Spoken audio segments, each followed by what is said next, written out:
mais organizado, sabe? A gente Aham, tem esse momento antes e eu acho que ele fica melhor também visualmente transmitindo. sim, Acho que deu certo então, Fabiana. Já estamos entrando. ótimo. Esperar entrar aqui no canal, daí a gente já inicia.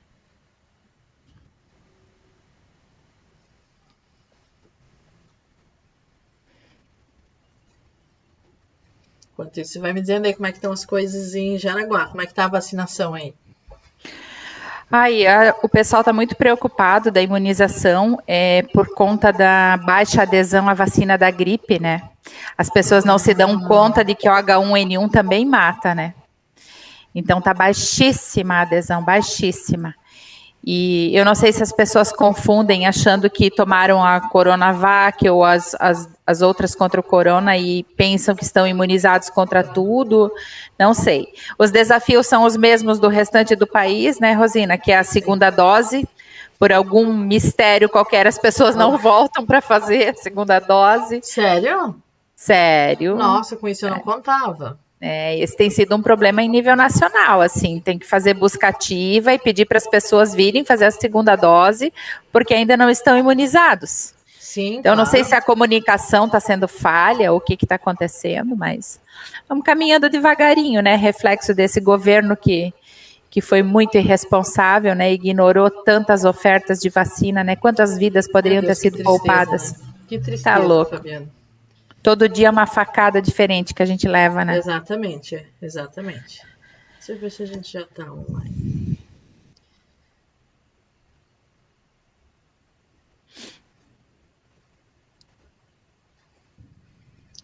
Quem está assistindo, para mim não aparece online ainda. Você já consegue entrar? Não, né? Confere aqui se já está transmitindo. Ele diz como transmissão? Algumas questões, né, foram mudadas aí no YouTube, daí.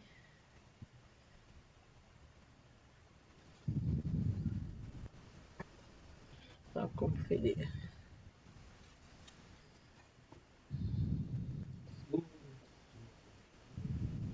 Não aparece, né? Que coisa estranha. YouTube, você não colabora com a gente, né? Quem sabe essa seja a nossa primeira live aí que a gente tem que fazer pelo Instagram. Ou talvez seja alguma coisa temporária também da. Pois é, né? Ele diz que está transmitindo pelo programa, mas não aparece no Deixa eu dar uma olhada aqui. YouTube. Você pode fazer a conferência lá também. Será que a gente vai ter que ir pro Insta?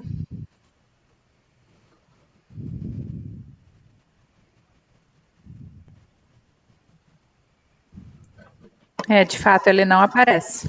Parece, né? É a primeira vez que isso acontece. Eu vou te dizer assim, tem mais gente que acompanha pelo Insta. Eu só faço pelo YouTube porque eu acho que de fato ele fica mais organizado, visualmente ele é melhor, né? O Instagram, ele é aquela coisa de pé, assim, né? Mas vamos ver, vamos tentar mais um pouquinho, senão a gente joga lá pro Instagram mesmo. Ultimamente eu tenho tido estreias em problemas nas lives, né? A live que eu fiz com a Babi, que foi a última, caiu a internet no meio da live. Caiu no meio, agora tá a live no YouTube em 2 pedaços. Ah, tá aqui, ó. Acho que já estamos. Agora surgiu. Acho que tá só um pouquinho lento, né?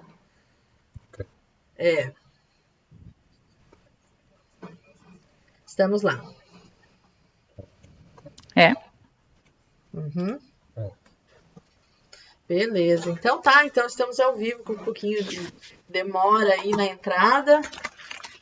O YouTube testou nossas habilidades técnicas. Nossas não, né? Do meu marido. Sejamos justos. Do apoio técnico. O apoio técnico, que sem esse não vai em lugar nenhum, né? Mas sim. Enfim. Bem-vinda, Fabiana. Obrigada por aceitar o meu convite para ter essa conversa, né, sobre essa temática tão importante nesse mês tão especial, né? alusivo a essa questão que a gente vai conversar. Bem-vinda! Obrigada, Rosina, obrigada pelo convite.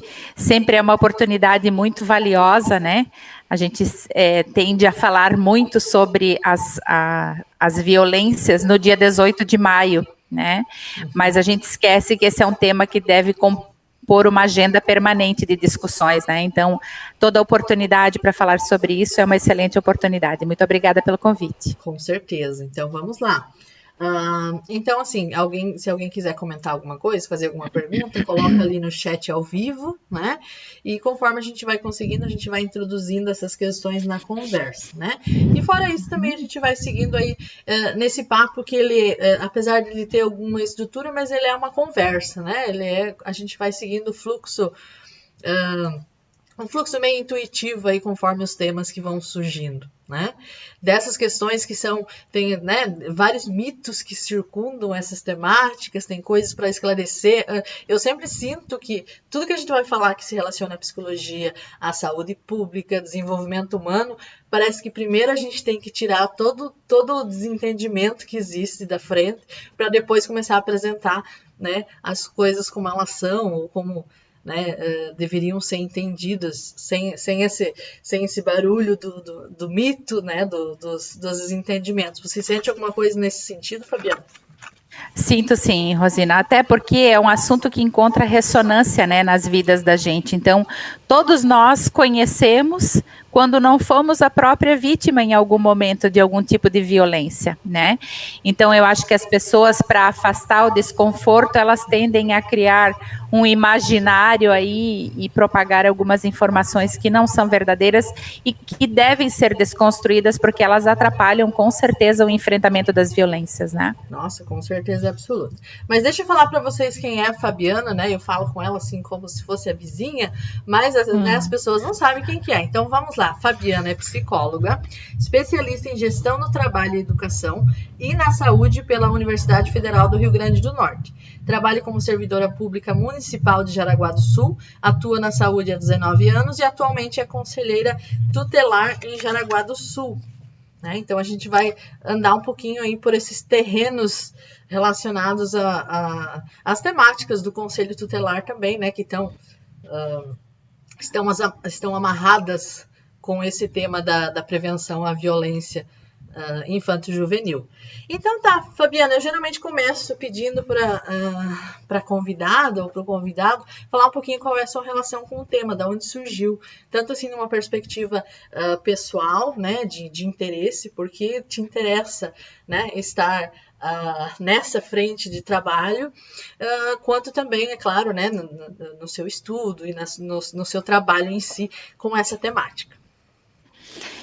Bom, então o meu projeto para chegar ao Conselho Tutelar, ele veio quando eu estava aí com 18 anos, 17 para 18 anos de serviço público já, então assim, já tendo uma boa caminhada nas políticas públicas, já entendendo como funciona um pouquinho disso, e eu coloquei o meu nome à disposição, porque o Conselho Tutelar, a escolha dos membros do Conselho Tutelar passa por um processo eletivo, né, então assim, toda uma questão de prova inicialmente, depois a eleição, enfim. Porque eu acho que a gente precisa se implicar nessa construção de uma sociedade melhor, sabe, Rosina? Quando eu fiz o meu discurso na Câmara de Vereadores, de apresentação, eu falei, eu usei uma metáfora, né, do plantio das tâmaras. Uhum. A tamareira é uma árvore que ela demora muito tempo para frutificar, né? Hoje, claro que não, com as questões de biotecnologia, ela muito mais rapidamente frutifica. Mas há algum tempo atrás, quando eram plantadas, as tamareiras elas levavam séculos para dar frutos, né? Então, eu acho que o meu objetivo no Conselho Tutelar é esse, é de plantar tâmaras, né? Eu muito provavelmente não colherei os frutos, mas eu acho que a gente não pode ter uma sociedade melhor se a gente não proteger com unhas e dentes a infância, né? Se a gente quer uma sociedade mais saudável, nós precisamos criar essas pessoas mais saudáveis, e isso começa na infância. Então, a minha disponibilidade foi nesse sentido. A minha experiência com a violência vem exatamente desse 1 ano aí, 1 ano e 4, 1 ano e 5 meses de conselho tutelar. Então, eu tomei posse no dia 10 de janeiro de 2020, e desde então a minha rotina é trabalhar com todas as formas de violência possíveis, imagináveis e às vezes até inimagináveis, né? Então, esse 1 ano aí já me deu uma boa bagagem, e eu sinto que o meu objetivo está sendo alcançado, porque eu tenho uma interface entre a psicologia e o conselho tutelar, porque é impossível eu não olhar essas questões com os olhos da psicologia, né? Eu fui treinada para isso. Então, eu acho que eu consigo qualificar um pouquinho esse atendimento, essa escuta, essa produção de documentos também, com esse aporte teórico que eu tenho da psicologia também, né? Com certeza, né? E é um atravessamento que não tem como não ser positivo. Sim, né? com certeza. Esse olhar da psicologia, ele traz toda uma especificidade que é muito importante, e que justamente a gente tenta trazer sempre nessas conversas, né? Que não necessariamente tem relação com o pensamento do senso comum, né? E às vezes até a gente tem alguns embates aí em função disso. Deixa eu te perguntar, então, inicialmente, quais os riscos que você considera que são os mais proeminentes no momento em relação à infância e adolescência? Você pode falar tanto de uma perspectiva mais regional, ou de uma perspectiva de números maiores, ou de, não necessariamente números exatos, mas de uma percepção sua, né, a nível do país, o que você preferir. Mas o que você acha que é mais incisivo hoje, é um risco maior para a criança e para o adolescente na nossa realidade? Sim, eu acho que em primeiro lugar eu citaria as vulnerabilidades que estão dentro do contexto familiar, né? Das mais diversos tipos de vulnerabilidade. Então, assim, quando a gente pensa em vulnerabilidade, a gente já pensa logo nas questões econômicas, né? Mas não necessariamente, porque a violência ela não está presente só na família pobre, né, na família de baixa renda. A gente atende violência também na casa de gente rica, no centro da cidade, né, porque a expressão da violência também, ela é muito diferente, né, ela tem várias nuances. Então, eu acho que a baixa capacidade protetiva das famílias vem como, assim, muito fortemente, talvez o primeiro lugar de todos os riscos, né. São famílias que não são famílias que a gente pode dizer que são desestruturadas, mas são famílias que têm poucos recursos para lidar com frustrações, com as adversidades, com as especificidades da infância e da adolescência, né? As especificidades etárias. E esse contexto da pandemia, ele trouxe isso muito claramente para a gente.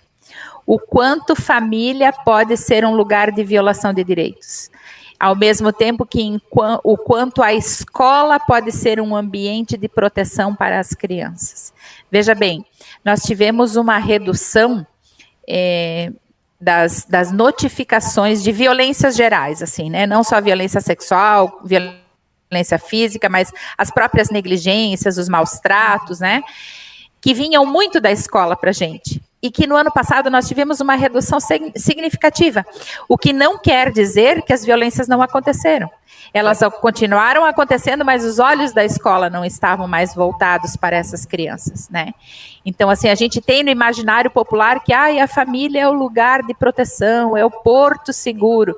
E nem todas as famílias são assim. Isso traz sofrimento. Tem um outro campo também, que é um campo de um risco muito grande que tem se mostrado para a gente, que é a internet, principalmente para os adolescentes, né? Então, grupos de desafios, assim, como surgiu o da baleia azul, tem outros tipos de desafio de aspirar desodorante, entendeu? Para ter uma reação ali naquele momento que pode levar, inclusive, à morte, né? As próprias exposição que os adolescentes se colocam no risco de mandar nudes, de mandar fotos, de conversar com pessoas desconhecidas. Então, a internet também tem se mostrado um campo de vulnerabilidade muito grande, principalmente para os adolescentes, né? E a sociedade como toda, a gente tem todo tipo de violência, da violência institucional até a violência autopraticada, né?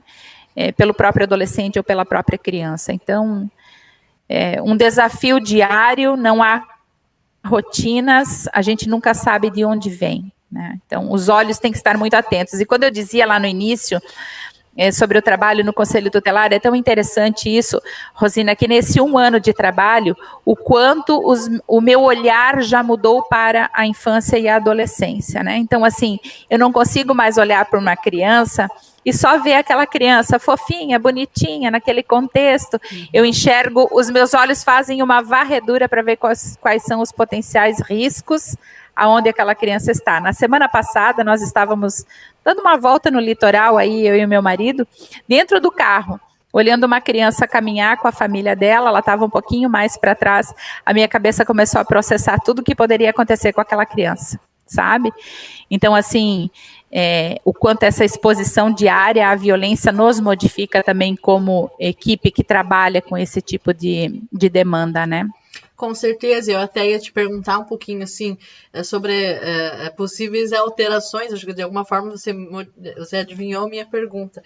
Alterações na tua perspectiva, que não é uma perspectiva de intervenção da psicologia, né? Mas você está trabalhando e o teu olhar da psicologia, não, como você mesma disse, não tem como arrancar dali, né? Não. E ele é favorável, só que ele também traz uma percepção aguçada para algumas coisas que a gente sabe que são potencialmente danosas, né? Então, mudou um pouquinho da psicóloga nesse processo? Mudou muito, assim. Principalmente por ver que as famílias, elas têm potenciais, né, de mudança, de superação de problemas, assim, essa coisa de acreditar, de colocar a família no protagonismo. Às vezes não é a família ideal, daquele ideal social, assim, que a gente imagina, né, mas que dentro das ferramentas, dos instrumentos, dos recursos que eles têm, eles podem superar os problemas, né.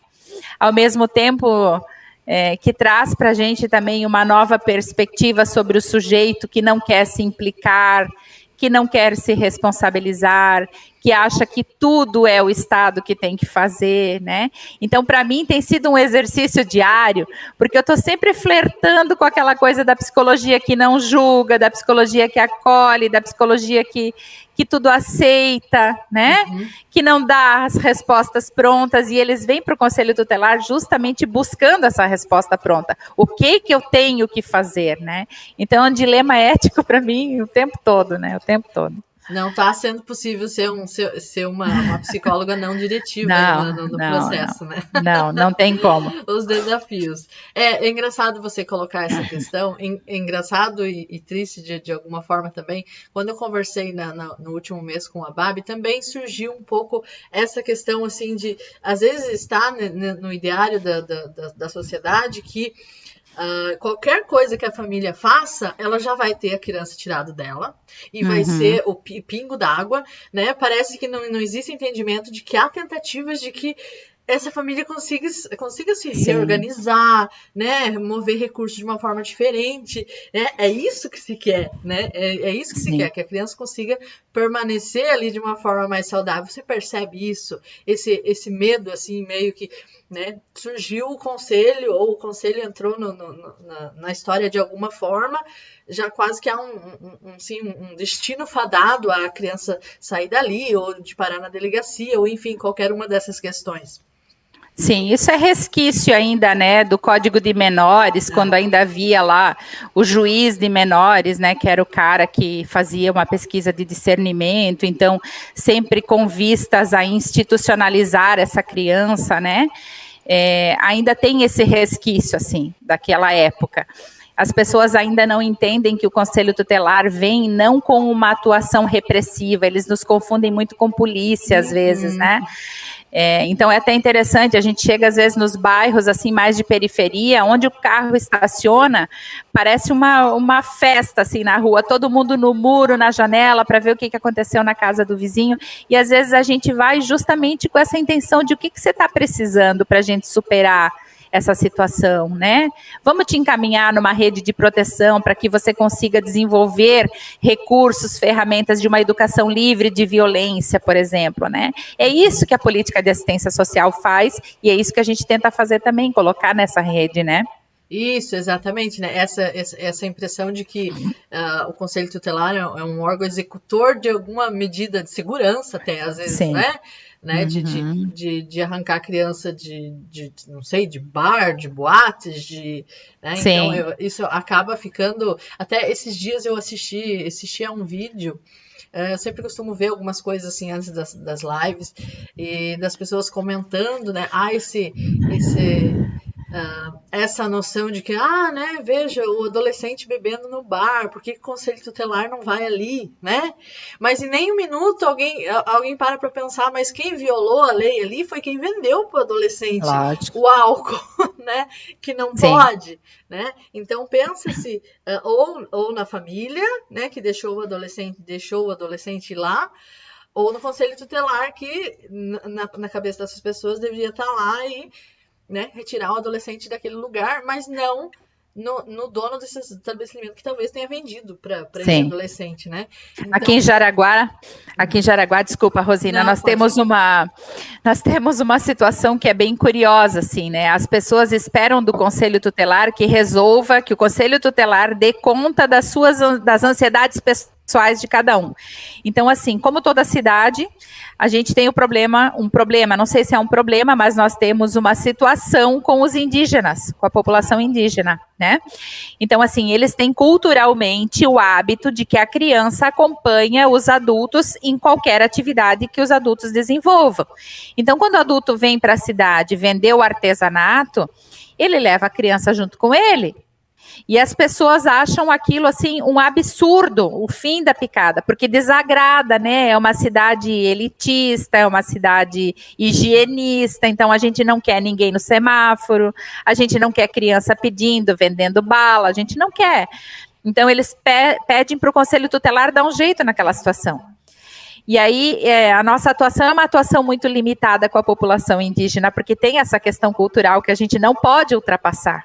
Então, no máximo que a gente pode fazer é uma orientação, olha, cuidado, essa criança no meio dos carros, não pode estar vendendo, não pode estar dormindo na rua, né? Na sexta-feira, umas 2 sextas-feiras atrás, que era meu plantão, 10 horas da noite, eu fui na Praça Ângelo Piazeira para tirar uma família de indígenas que estavam dormindo embaixo de uma árvore.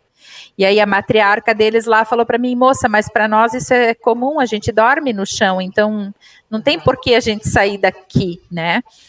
Então, assim, os anseios de cada um que eles esperam que o Conselho Tutelar resolva, né?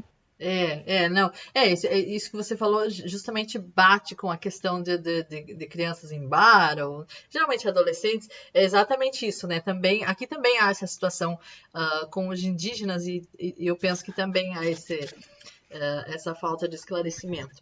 Pensando nisso, eu também ouço, acho que a gente ouve de forma geral algumas afirmações no sentido assim, e eu digo isso até assim, não necessariamente afirmações vindo de pessoas que não têm acesso à informação, às vezes pessoas com alto nível de instrução, né, que poderiam fazer uma análise um pouquinho mais contextualizada, mas enfim, algo no sentido assim que a criança hoje tem direito de mais e dever de menos, né? Que é quase que colocando a criança numa situação de privilégio, né? A criança, assim, de forma geral. O que a gente fala nessa situação? Essa é uma fala bem interessante também, né? Porque, assim, a Declaração dos Direitos das Crianças é de 1959. Então, não há novidades em crianças terem direitos, né? Os 10 princípios que estão dispostos na Declaração Universal dos Direitos da Criança são os 10 princípios que norteiam o ECA, os 5 eixos de direito que estão dispostos no ECA. Então, não tem nada demais assim, né? E os direitos das crianças, eles são tão importantes, Rosina, assim, eu sempre penso na questão do trabalho infantil, por exemplo, né? Que é uma coisa que a gente ouve muito, assim, mas eu trabalhei e não virei bandido. né? A minha mãe, dentro da minha família, tem isso muito comum.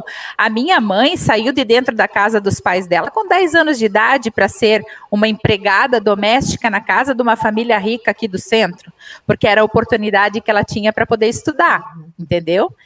Então, assim, por exemplo, a legislação do trabalho infantil fala que com até 13 anos de idade, crianças não trabalham, né? Crianças e adolescentes não trabalham até os 13 anos. Dos 14 aos 16, é admitido o trabalho na condição de menor aprendiz. Dos 16 aos 17, há uma permissão parcial, desde que respeitados, assim, questões, por exemplo, não pode trabalhar em atividades noturnas, não pode ser trabalho insalubre, não pode ser uma condição penosa, perigosa de trabalho, tem várias restrições, né? E aí, assim, existe um decreto lá de 2008 que lista 93 piores formas de trabalho infantil, inclusive falando sobre a criminalização, do trabalho infantil. Certo? Ainda assim, com todos esses dispositivos legais, uma pesquisa nacional por amostra de domicílio apontou que em 2019, 1.768.000 crianças e adolescentes de 5 a 17 anos trabalhavam em todo o território nacional. Então, imagina se a gente deixasse correr sem legislação nenhuma, sem direitos nenhum. Né? Então, assim, uma outra coisa que as pessoas se equivocam é que tem muitos direitos e não tem responsabilidades. Tem, por exemplo, a partir dos 12 anos de idade, adolescentes são responsabilizados pelos seus atos, inclusive podendo ter como pena restrição de liberdade. Em ambientes específicos, né, para crianças e adolescentes, mas restritos de liberdade. Então, existe responsabilização para o que eles fazem também, né?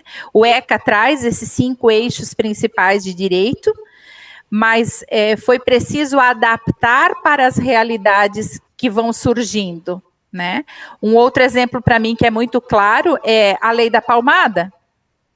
O menino Bernardo, que a morte do menino Bernardo foi quem intitulou e jogou luz sobre a Lei da Palmada, né? É de 2014. Então, é uma lei complementar ao Estatuto da Criança e do Adolescente, que é de 1990, né?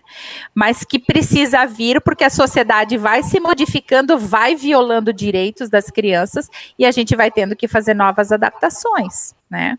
A própria lei da alienação parental, o conceito é da década de 80, né? Mas a lei é de 2010. A lei da escuta especializada, que é uma lei para evitar revitimizar crianças e adolescentes que são vítimas ou testemunhas de violência, está no forno ainda, saindo do forno, é de 2017. Está sendo implementada agora. Então, assim, a sociedade viola e daí fala que criança tem direito demais. Exato. E a gente também, às vezes, pensa a partir de uma perspectiva... por exemplo, que trabalho infantil foi esse que você fez, né? Se foi você ajudando de vez em quando na venda de alguém da família, ou foi você, sei lá, na roça, ajudando a catar fumo, alguma coisa nesse sentido. Então, a gente tem uma diferença muito grande do adolescente. Vamos pensar no adolescente que auxilia de alguma forma numa empresa da família, algumas vezes por semana, vai lá no escritório, e do outro adolescente que, né, tá lá de forma irregular, em chão de fábrica, ou enfim, né, qual é o impacto que isso vai ter nessa projeção de futuro desses dois adolescentes? Então, de que adolescente que a gente está falando, né? Às vezes as pessoas pensam que é uma coisa só, é uma realidade só, e falar de trabalho infantil não, né? Meu menino não pode me ajudar aqui a entender como é que funciona o meu mercadinho, alguma coisa nesse sentido. né? Ou às vezes até numa perspectiva assim de organização intrafamiliar, né? De auxiliar em tarefas domésticas. Às vezes isso é muito confundido com esse tipo de situação, né? De ele não ter as responsabilidades dele, o que é fundamental e o que, né, de acordo com cada fase, é claro, né? A gente tem questões específicas, mas que é fundamental que aconteça. Agora, comparar isso com uma situação de crianças cuja família inteira, às vezes, tá, né, na miséria e precisam daquela mão de obra, né, é bastante perverso, né? Sim. Entrar nessa nivelação dessa forma. Exatamente. E outra coisa assim que a gente enfrenta muito aqui em Jaraguá é a questão das crianças trabalhando com vendas na rua, né? Então, vendendo pano de prato, vendendo biscoitinho, vendendo bala, e a sociedade nos julga quando vê a gente abordando esse tipo de situação, né? Achando que, exatamente, perpetuando isso assim, deixa trabalhar, pelo menos não está roubando, não está fumando maconha, né? Mas o que as pessoas não entendem é que muitas vezes por trás desse trabalho inocente tem toda uma rede de exploração, inclusive sexual, né? Por trás tem um adulto, muitas vezes em casa, tendo seus vícios sustentados por essa criança de 7, 8 anos, que está na rua, numa condição de risco, né, vendendo um pano de prato ou vendendo uma balinha no semáforo, né? Então, o que é o trabalho, né? Quem que são essas pessoas? É bem isso que você falou mesmo. O que está por trás dessa situação, né? Essa nivelação, eu acho que às vezes acaba bloqueando uma contextualização dessas questões, né? Que é uma questão bem diferenciada. Tá. E agora, sim, se a gente pensar, então, voltando um pouquinho ali para a prática da violência, né? É claro que talvez seria interessante a gente falar também o que tudo é violência, porque senão a gente pensa só que é a violência física no seu limite, né? Na sua expressão máxima. O que tudo é considerado violência, né? Enquanto, assim, violação, ou pelo menos um indício de que uma violação ali mais séria possa acontecer, intrafamiliar, né? E o que você acha que está por trás? O que você acha que sustenta a lógica de existir violência, assim, culturalmente dentro das famílias, como você acabou de dizer, não apenas nas famílias de baixa renda, né, nas famílias com menos acesso econômico? O que está por trás? O que está na origem, o que está na gênese dessa violência? Sempre é uma relação desigual, né, de poder, né, quando a gente fala de crianças e adolescentes vítimas de violência, né, quando a gente dá um passo para trás e analisa a violência contra crianças e adolescentes na linha histórica, a gente vê, por exemplo, lá no século XVI, surgiram as primeiras instituições que abrigavam estudantes pobres, né, os estudantes sem família, instituições de ensino mesmo. Pessoas que eram indesejadas socialmente, né? Crianças que eram indesejadas socialmente. E já ali, então, o objetivo era submeter essas crianças a castigos cruéis, opressores, humilhações, maus tratos, pelo simples fato de serem pessoas indesejadas na sociedade, né? Lá no século XVII, a gente tem a teologia cristã, principalmente na figura do Santo Agostinho, que ele retrata uma imagem muito dramática da infância, assim, né? Ele fala da criança como um símbolo da força do mal, como um ser imperfeito, como fruto do pecado original, né? Então, também já vítima de uma violência psicológica. Falava, inclusive, da amamentação, culpando as mães que amamentavam por um prazer ilícito e automaticamente fazendo com que aquela criança que estava sendo amamentada tivesse uma perda moral, né? Esse era o entendimento. E também, nessa época, as crianças elas eram utilizadas para jogos sexuais com os adultos, né? Então, veja só, quanta violência já na história, né? Aí a gente tem lá no século XIX, as crianças brancas e as amas negras. Então, a prioridade de alimentação era das crianças brancas. Os filhos dessas mulheres, muitas vezes, ficavam inviabilizados de continuar existindo com saúde, né? por conta de que precisava se amamentar prioritariamente as crianças brancas, né? Então, também já vítimas de violência. Ainda no século XIX, a Revolução Industrial, então, trouxe essa questão do trabalho infantil muito forte, né? Jornadas exaustivas de 16 horas de trabalho, muitas vezes, né? Crianças alugadas para esses trabalhos nas fábricas, acorrentadas para não fugirem, né? Nesse mesmo período, na Índia, culturalmente, as crianças que nasciam com alguma deficiência, elas simplesmente eram consideradas figuras diabólicas e eliminadas. Na China, eram 3 crianças por família, quando nascia o quarto era jogado para os animais, né? Então, a violência não é de hoje, né? O que acontece é que hoje nós temos mais canais de comunicação e eu acho que a gente tem mais formas de identificação da violência. Então, hoje a gente consegue identificar a criança que é vítima de violência psicológica, direta ou indireta, a criança que é vítima de violência sexual, do assédio sexual, de todas as formas de violência sexual que existem, né? E a comunicação para as autoridades está mais facilitada também, né? Mas a violência, ela é multifatorial, né, Rosina? Ela tem um componente muito forte, assim, de comportamento aprendido, né? Então, a violência ela é cíclica, ela é intergeracional, isso é uma coisa que a gente observa muito no trabalho, né? Quando a gente chama os pais e fala, olha, você não pode bater, essa não é uma forma de educar, a educação ela tem que estar livre de qualquer forma de castigo, de violência, né? Tem que ter outros mecanismos de educar, e a resposta sempre é essa, mas eu apanhei e não me tornei um bandido, hoje eu sou o que eu sou por causa das surras que eu levei, né? Então, assim, esse comportamento aprendido que é replicado, né? Eu tenho uma impressão, assim, porque a gente teve até não muito tempo atrás, essa noção da criança como um adulto em miniatura, né? Sim. Ele só não tinha tamanho, ele até era vestido como criança. Sim. Hoje eu tenho essa impressão de que a criança ela não é enxergada exatamente como uma pessoa, ainda é alguém que vai ser uma pessoa em algum momento. Porque se eu olhasse para essa criança como uma pessoa, não tem como eu admitir que eu vou resolver o meu conflito com ela através da força.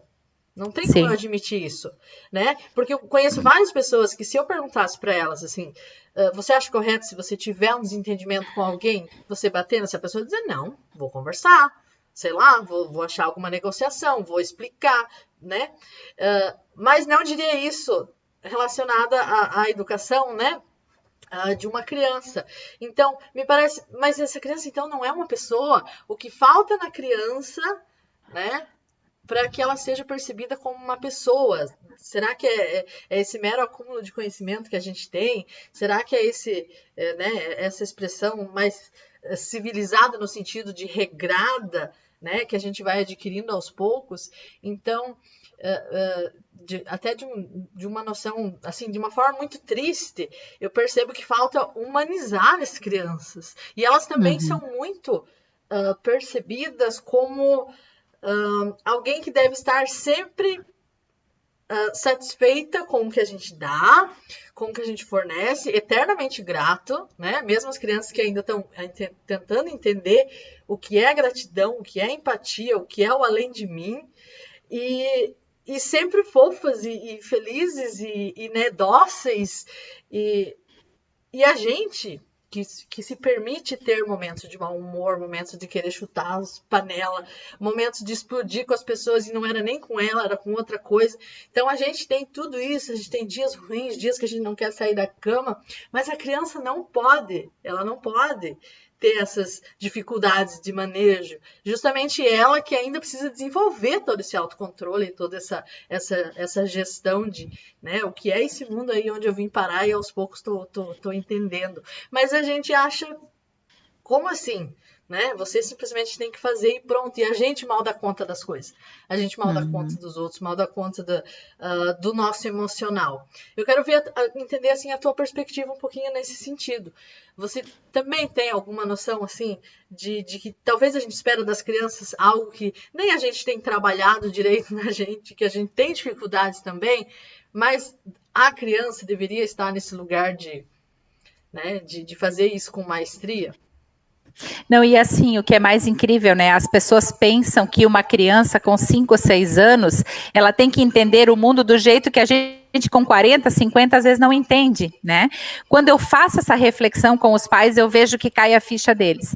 Quando vem para minha sala pais que usam a violência como estratégia de educação no processo educativo, eu sempre falo para eles assim: imagina se quando você estava aprendendo o teu ofício e você não fazia as coisas direito, o teu chefe pegasse um cabo de luz, como muitas vezes eu vejo acontecer, e batesse nas tuas costas. Você acha que seria um processo educativo adequado para você aprender o exercício da tua profissão? Daí eles falam, não, lógico que não. Então, o que te faz pensar que isso pode fazer parte do processo educativo de uma criança que não conhece o mundo, que não sabe o mundo? Né? Ela não sabe que ela tem que conter os sentimentos dela em determinados momentos. Então, criança faz birra, sim. Criança chora, sim. Criança fica chateada, sim. E eles têm que ter esses momentos acolhidos e respeitados. A gente entende que os pais, às vezes, assim, a baixa escolarização, Rosina, é um problema muito sério na educação de um filho. Existem pessoas que têm pouquíssimo estudo e que têm um bom entendimento, que conseguem criar os seus filhos bons cidadãos, né, sem usar a violência. Mas a grande maioria das pessoas que vêm para o Conselho Tutelar porque são violentadores dos seus filhos, eles têm baixa escolarização. Então é muito difícil você fazer essas pessoas entenderem que esse não é um bom recurso para educar ninguém. Se não é para um adulto, imagina para uma criança, né? Então, sim, eu tenho essa mesma impressão que você tem, de que as pessoas querem enxergar as crianças no mesmo patamar de conhecimento, né? E não dá para exigir. Ainda, né? E às vezes menor. Eu fico pensando também, assim, em relação ao Conselho Tutelar e até a UECA, né?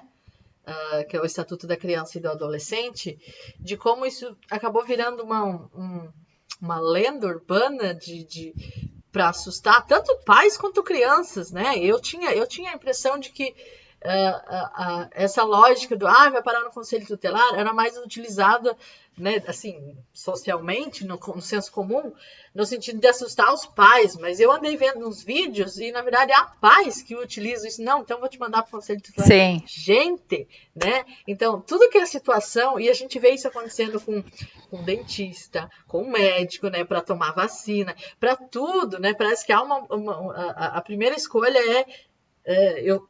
em vez de eu estabelecer regras, né, que tornam claro como é que funciona o meu lar, eu trago esse componente de que alguém ou algo externo vai te fazer mal e algo que não é naturalmente ruim, né? Algo que existe justamente para a proteção da criança, ou até a gente pode pensar no hospital, na vacina, no médico, né? Na polícia. A polícia, exatamente. E então a gente fica pensando assim, virou o homem do saco, né? Virou. O saco que a gente tinha lá na nossa adolescência, que já existia essa prática, né, de vou te mandar para o homem do saco, e parece que agora virou as instituições, né, e as pessoas que estão preocupadas em cuidar, em ter esse olhar mais atento para a saúde ou para a proteção da criança.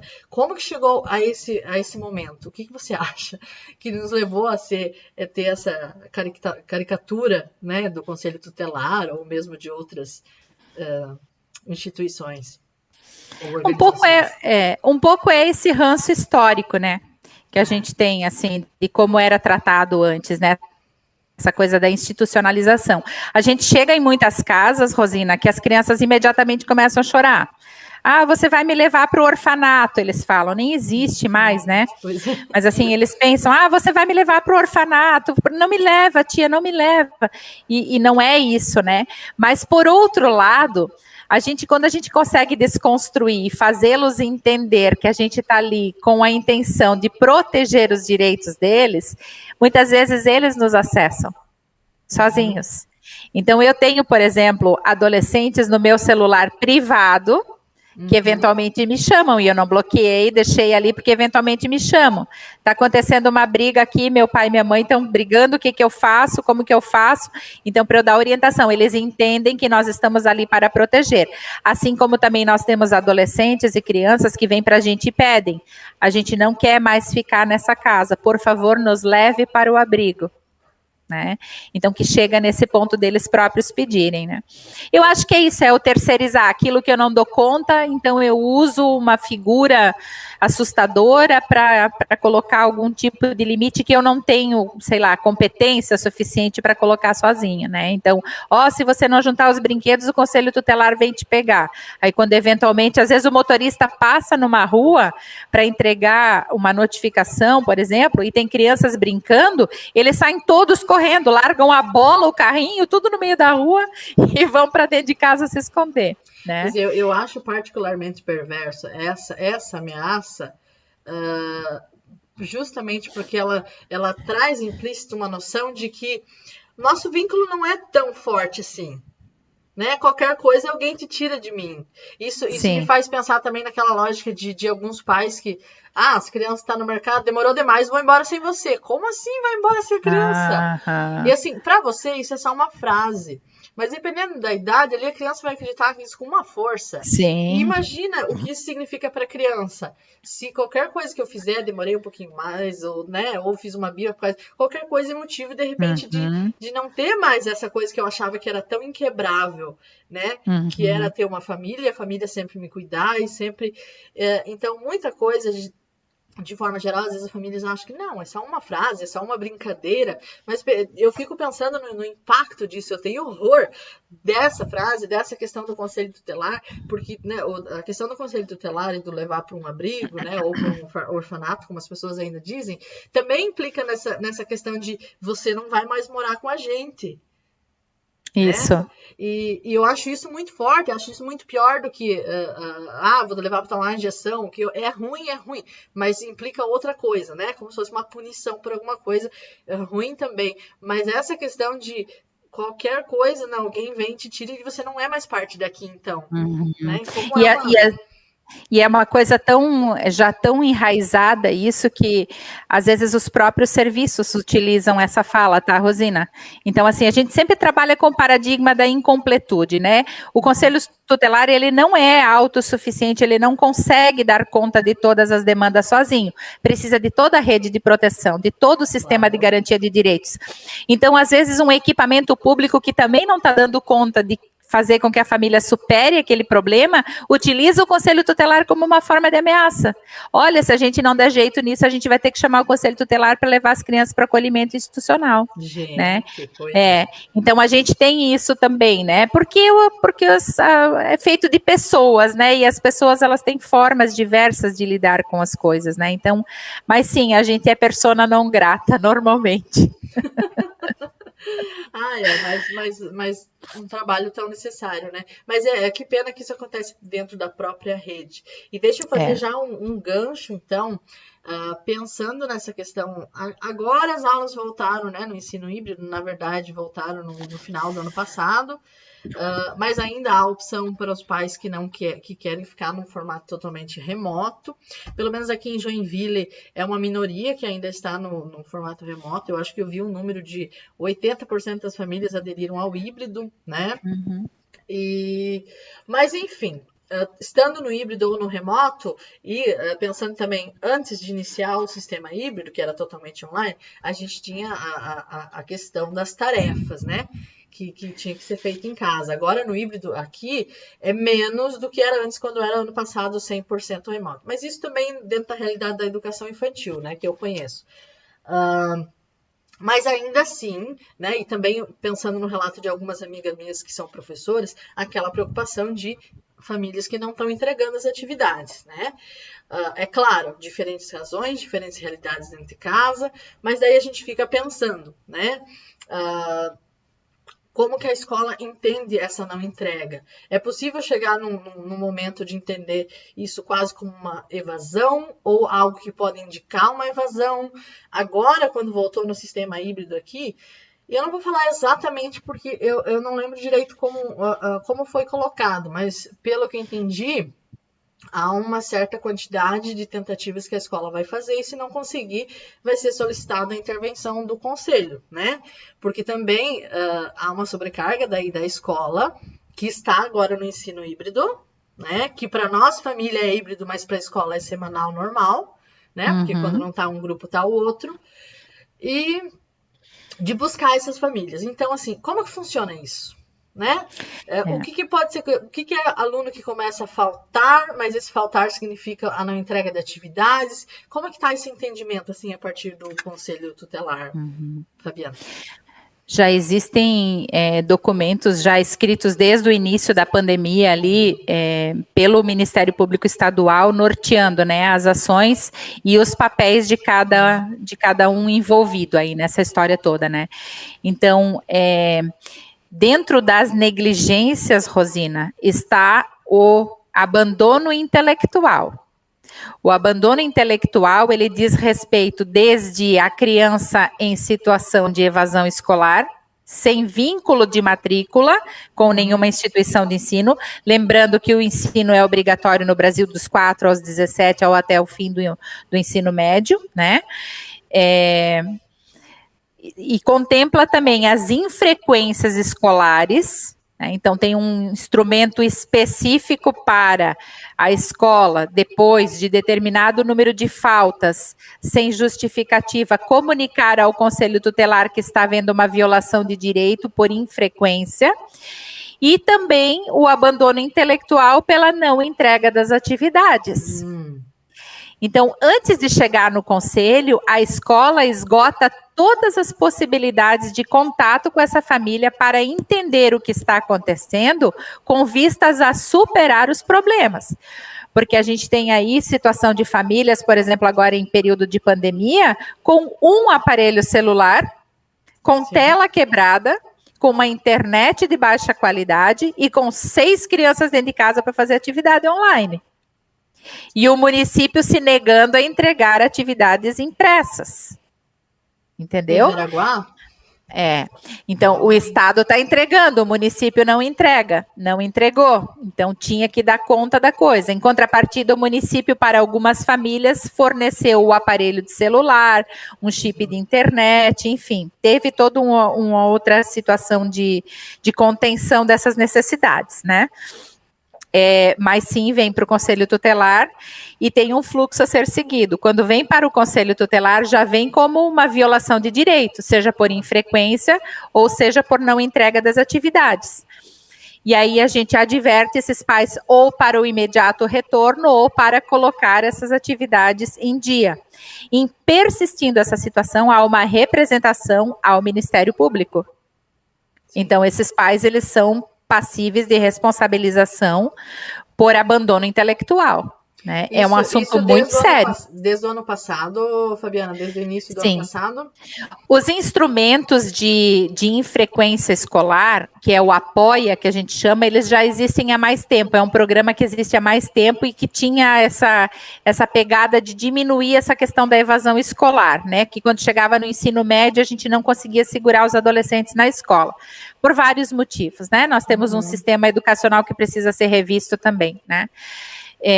Mas essa revisitação que se fez aos documentos para tratar do abandono intelectual daqueles que não entregam as atividades é mais recente e veio em função da pandemia mesmo, né? Interessante, é a primeira vez que eu ouço falar, porque parece que havia uma atitude, agora olhando assim bem na perspectiva parental, né, sem nenhum conhecimento técnico para além disso. Parece que havia assim uma atitude um pouco mais compreensiva, assim, né, no sentido de aceitar, né, mais demoras ou até a não entrega no passado, e esse ano houve uma alteração. Sim. Acho que até pelo fato do retorno híbrido e poucas famílias não estando no, né? Então, assim, a não entrega, né? Tem que entregar até a próxima semana, a não entrega é falta. Então, daí eu fiquei pensando, né, como que será que acontece nesse sentido? Porque daí a falta não é a falta física do aluno na escola, mas a não entrega de um trabalho que deveria estar sob os cuidados do pai, mas o aluno é matriculado na escola. Então, como complicou todo esse olhar? Aham. né? Mas ao mesmo tempo tem que ter mesmo, de fato, alguma coisa que regule, né? Porque senão Claro. o direito é de fato violado, né? Nós vamos sentir esse impacto daqui a alguns anos, né? O quanto esse processo educacional foi prejudicado por conta da pandemia e essas adaptações que a gente teve que fazer, né? Porque ninguém estava preparado para isso, enfim. Mas vai se sentir isso, com certeza. Exatamente. Então, Fabiana, eu acho que para encerrar, eu não sei se você quiser colocar alguma coisa assim no sentido de esclarecer alguma questão sobre o Conselho Tutelar, né, ou sobre por que o maio laranja, né? Por que pensar nisso de forma tão específica? Fica à vontade para falar e daí a gente já pode partir para o encerramento mesmo de uma última pergunta. Tem alguma coisa assim que você queira esclarecer sobre esse papel do Conselho Tutelar? Né? Alguma coisa talvez na tua realidade que sempre aparece e que não surgiu na nossa conversa, fica à vontade aí. O que eu acho interessante a gente deixar claro, assim, Rosina, que o papel do Conselho Tutelar, ele nasce junto com o Estatuto da Criança e do Adolescente, né? O Conselho, ele vem junto com o Estatuto. O grande objetivo, no final das contas, é a gente pensar numa proteção integral, né? Então, a gente tira essa criança da coisificação, da invisibilidade, do objeto de alguém, do Estado ou da família, enfim, e traz para esse protagonismo, torna essa criança, esse adolescente um sujeito de direitos, né? E o papel do Conselho Tutelar, então, é zelar por esses direitos, é cuidar, a gente não executa a política, a gente articula para que funcione, né? Então, este é o grande papel, a grande função do Conselho Tutelar, né? E é um desafio diário fazer as pessoas entenderem isso, né? Por vários motivos que a gente já citou aqui, né? Porque mobilizam coisas pessoais, porque as pessoas utilizam do Conselho Tutelar quando acham que é interessante utilizar com uma fala de repressor, é punitivo, quando na verdade não é nada disso, né? Nós somos parceiros das famílias, parceiros da sociedade, no sentido de proteger integralmente essa criança, de fazer valer aquilo que diz o Estatuto da Criança, no sentido da primazia do atendimento, né? Do olhar para esse sujeito numa peculiaridade de desenvolvimento, numa fase de desenvolvimento que vai impactar para o resto da vida dele. Exatamente. E aí você me fez lembrar que a nossa live tem uma pergunta, né? Que é o que você tem a ver com isso, né? Você que não tem filhos, por exemplo, ou você que você acha que os seus filhos estão numa condição, né, de, familiar positiva, o que você tem com isso? É da conta de quem, Fabiana? A violação do direito da criança. É da conta de todos nós, né? Quando nós nascemos brasileiros, a gente já nasce vocacionado, né? Já nasce sob uma Constituição brasileira que é muito clara, é dever de todos, família, sociedade e Estado. Então, olhou aquele vizinho que está fazendo alguma coisa que você acha que pode ser uma violação de direito, é teu dever denunciar. Né? A gente resguarda anonimato, a gente resguarda sigilo, mas tem dúvida, denuncie. Você pode estar salvando a vida de uma criança, né? Pode estar mudando o curso da vida de um adolescente, de um adulto aí que vem pela frente, né? Então é dever de todos nós. Né? Mesmo indícios de que alguma coisa esteja acontecendo. Porque às vezes há muito essa preocupação de, mas eu não tenho como provar, né? Como se fosse o teu lugar levantar provas de alguma coisa, né? E isso me remete muito a essa noção relacionada à violência doméstica de forma geral, né? Pensando na violência contra a mulher. Também a gente tem essa noção de que não, eu não meto a minha colher, né? E todo mundo tem que meter. Mas como a gente fala, quando a gente fala de proteção da criança e adolescente, como é forte essa questão, né? Na minha família é assim que eu faço e é assim, né? Enquanto que o zelo por esse direito é da sociedade, é de todo mundo, é de todos, né? Então, o que você tem a ver com isso, você é parte da sociedade. Então, né? Até a negligência em fazer a denúncia é também uma violação, né? Principalmente por parte de quem está diretamente relacionado a essa criança, né? A escola, né? A família, mesmo a família extensa, enfim, é da conta de todo mundo, né? Não tem como negar. Deixa eu só fazer uma pergunta aqui que o meu marido fez, deixa eu ver. Que coisas um parente, eu imagino que ele quis dizer familiar, essa é a tradução, um familiar pode fazer para relembrar a perspectiva da criança em várias situações. O que você quer dizer, amor? Você quer dizer tentar entender qual é a perspectiva da criança também? O que você sugere, Fabiana? Não sei se você chegou a entender a questão. As crianças precisam ter voz, né? A gente precisa ouvi-las. A gente tem que dar espaço. Contemporânea, né? Muito contemporânea. Muito, né? É trazida por esse sujeito de direitos que o ECA faz nascer, quando ele rompe com esse paradigma do menorismo, né? Então, essa criança tem voz, ela tem um espaço de fala, ela precisa ser ouvida. Às vezes, a gente, como serviço, como equipamento, acha que sabe o que é melhor para aquela criança, mas a gente não se dá o trabalho de ouvir o que aquela criança tem para falar o que ela acha que é melhor para ela. Né? E quando a gente dá voz para crianças, e principalmente para adolescentes, a gente se surpreende com o que eles têm a dizer. Eles têm muito conteúdo. Eles têm muito a falar, né? E mais uma coisa que eu acho que também às vezes é muito mal entendida, no sentido de ir para o outro extremo, né? A criança, então, que governa a casa. Não significa que você vai ouvir a criança, por exemplo, que você vai concordar, você está ouvindo. Não. Você ainda é quem é responsável pela casa, você, pai, mãe, né? Claro. Então, os extremos nunca são funcionais e positivos, né? E o equilíbrio é sempre um bom remédio. Eu adorei o bate-papo, trataram muito bem de um assunto tão importante. Ana Clara Miller. Minha filhota. Geralmente, os parentes, como diz o meu marido, os familiares surgem aí nas nossas lives.